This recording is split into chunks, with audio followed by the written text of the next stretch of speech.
How's it going, guys? We're getting ready to go on a trip down to southern West Virginia quad riding. So just doing some maintenance on our trailer. We've had it for about, we brought it out of Florida and we took it on a couple local trips. So there's about 1,500 miles on it so far.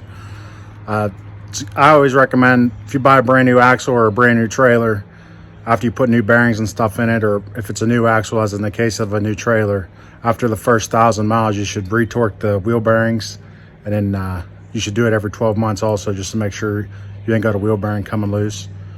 So I'm going to show you guys how to do that. If you guys like this video, make sure you hit the subscribe button down there in the corner, and if you have any questions, be sure to drop it down in the comments and we'll do our best to help you out there. We're going to go ahead and get started here. First thing I'll do is I'll show you what tools you need. It's real simple. The dealers say you need to bring it in, but honestly it's a real easy deal. It probably takes about 10 minutes per wheel. Real easy, so definitely something I'd do at home. It's only worth taking it to the dealer, wasting your time. So the first thing you need is something to get your lug nuts off. They're all different, but in my case I got a 15/16 lug nut, so I'm just going to use an impact gun. You'll need a grease gun. Whenever you're done, you'll have to grease your wheel bearings.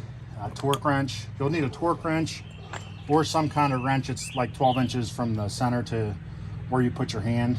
Both methods are recommended by Dexter. You'll need a socket that'll fit your center nut inside the hub. In my case, it's 1.5 inches. A dead blow hammer, flathead screwdriver, and then I always like to use some anti-seize on my lug nuts so they're easy to get off the next time.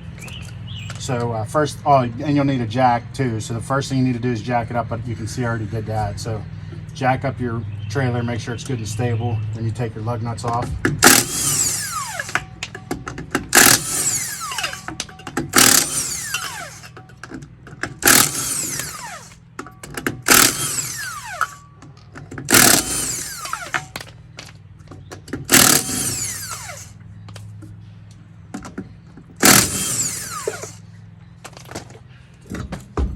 Off.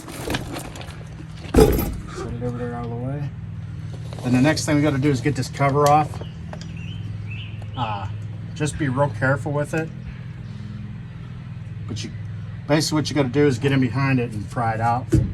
Don't hit it in there too far because you'll actually go clear through the cover and knock a hole in it.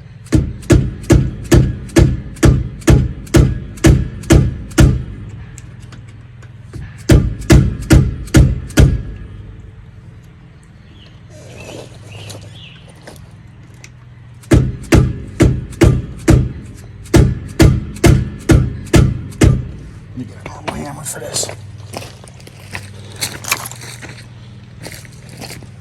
For this part, our normal hammer is a little bit, you got a little more control on it.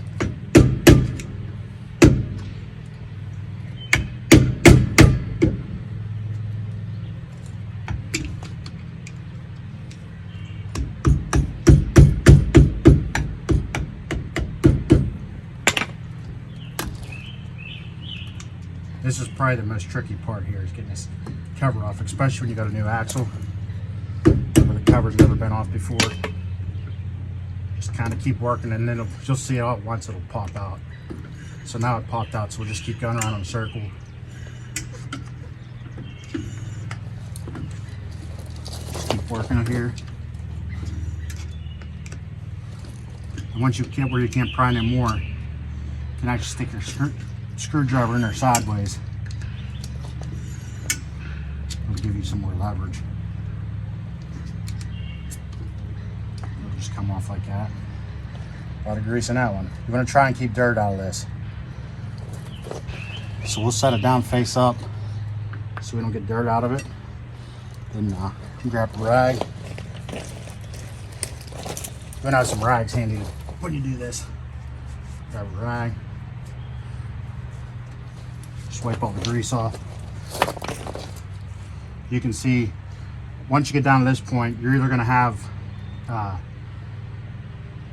cotter pin, or you're going to have one of these fancy lock washers like I got. So if you got the cotter pin, you just squeeze it together and slide it out.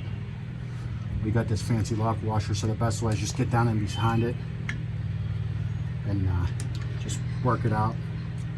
You don't want to force it out and bend it because you'll screw it up. Just kind of come out real easy with it. One thing I forgot to mention, this method is applicable to Dexter axles. So any Dexter axle, this is what's in their book. So they're supposed to be hand tight, but you can see it is. So now we're down to where we either use the 12-inch wrench or the torque wrench. Myself personally, I prefer the torque wrench method, just more precise, but we'll do both methods so you can see. So I'm going to do the regular wrench method first. So hold your, from the head of your ratchet to here on mine's actually exactly 1 foot. So I'm going to hold the middle of my hand there and just get it good and tight, about as tight as you can get it without like getting crazy, but you want to get it really tight without like really putting your body weight into it. So you get it good and tight, then back it off till it's loose. Now, once you get it tight and you back it off, you don't want that hub spinning. So you notice I didn't spin that hub. And then once you get it loose, you just tighten up as tight as you can get it hand tight. And then you put your lock washer back on. Now I'm going to show you the other method. So back it back off so you can see it's loose. So the other method with the torque wrench, this is the way I prefer. You torque it to 50 foot-pounds. I already got my torque wrench set to 50 foot-pounds.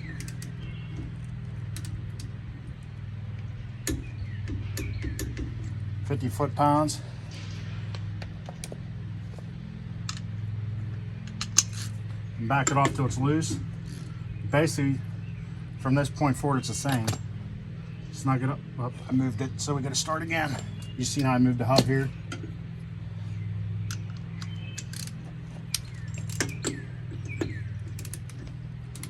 $50 foot-pounds.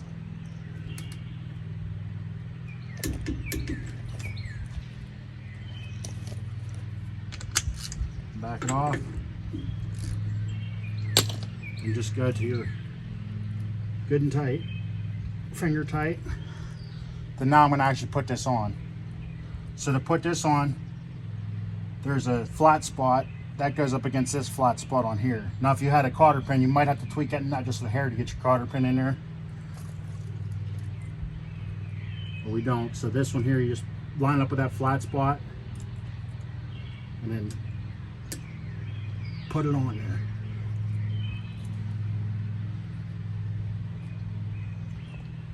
This is a little trick.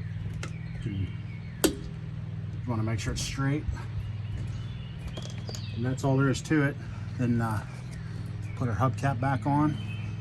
If it's good and clean, just put it on.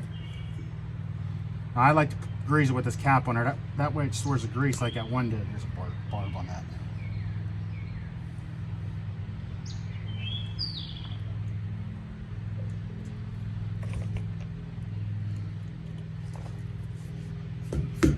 Just knock this in real easy.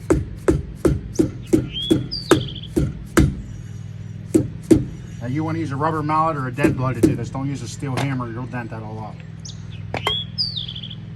And now you would grease it. If you don't know how to grease it properly, make sure you check out my video here linked above on how to grease Dexter Easy Lube axles. But once it's greased, you go ahead and put your tire back on.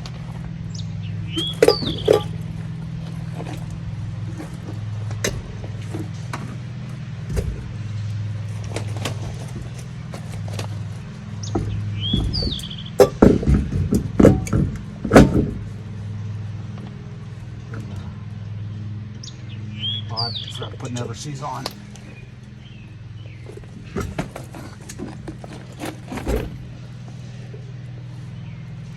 So once it's greased, put never sees on your threads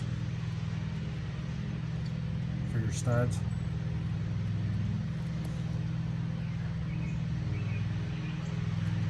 And go ahead and put your tire back on.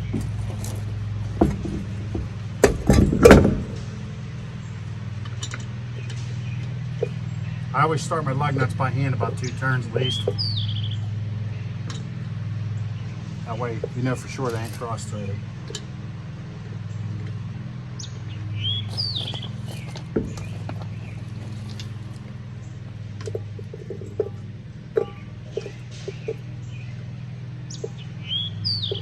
Just make sure you don't forget that lock nut inside that I showed you, that brass piece. or your wheel will fall back off.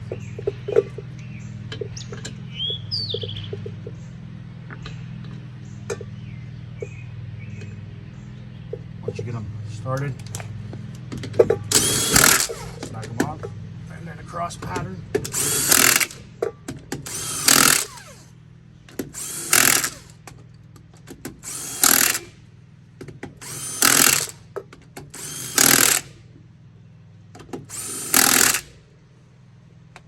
Now check your owner's manual.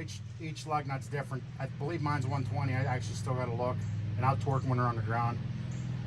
But check your owner's manual on that. I'm assuming you all know how to torque tires.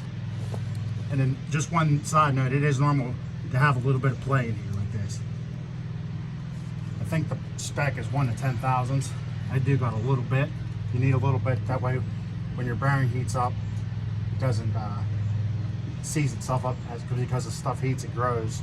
And there isn't enough clearance for your bearing and stuff to ride with the grease. So, and this is normal too for these to be loose. So that's all there is to it. If you guys found this video helpful, make sure you hit that subscribe button. And if you have any questions, be sure to drop it down in your comments, and we'll do our best to help you out. Till next time, you guys stay safe out there.